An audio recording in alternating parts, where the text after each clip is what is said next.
मुझे एक चीज समझ में नहीं आती कि जब कभी भी कोई वर्ल्ड कप के टूर्नामेंट्स होते हैं तो इंडिया और पाकिस्तान एक ही ग्रुप में कैसे हो जाता है।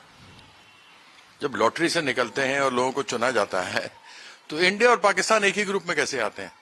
आईसीसी में तो हमारे ही अमित शाह बैठे हुए हैं, अमित शाह के बेटे बैठे हुए हैं। तो यह प्रश्न तो पूछना चाहिए ना। पाकिस्तान मान गया, मरता क्या ना करता वाली परिस्थिति उसकी है।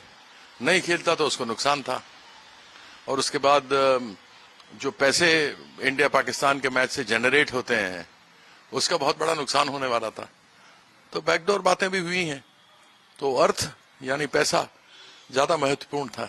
ओम बिरला जी व्यक्तिगत रूप से तो बहुत अच्छे आदमी हैं, लेकिन उस कुर्सी पर जो इंसान बैठ रहा है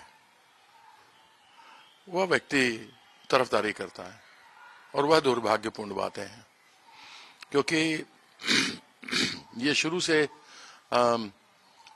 यह एक परंपरा बनी हुई है कि जब कभी भी लीडर ऑफ द ऑपोजिशन खड़े हों, जैसे प्रधानमंत्री जब कभी भी, चाहे क्वेश्चन आवर हो, जीरो आवर हो, कोई डिबेट हो रही हो, कोई बिल पे चर्चा हो रही हो, उस पर जिस प्रकार से प्रधानमंत्री खड़े होकर बोल सकते हैं उसी प्रकार से लीडर ऑफ द ऑपोजिशन बोल सकते हैं। और ऐसे में किसी भी पार्टी के कोई भी लीडर हों वह भी खड़े होकर के बोलते हैं, उनको अनुमति दी जाती है, रोका नहीं जाता है। यहां तो एक डिबेट था, उस डिबेट पर ही नहीं बोलने दिया गया।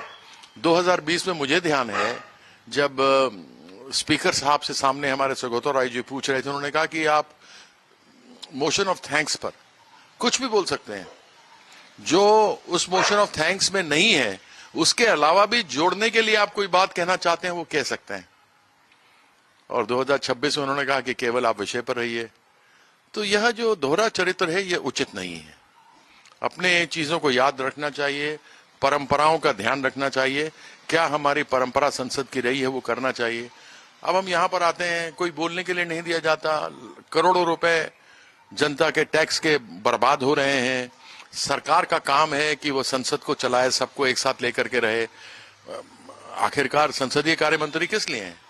इसीलिए है। लेकिन ये दुर्भाग्य है कि यहां पर एक तरफा सब कुछ हो गया है। सब कुछ ऐसा लगता है जैसा तानाशाही चल रही हो, कोई संसद, लोकतंत्र की संसद नहीं चल रही हो।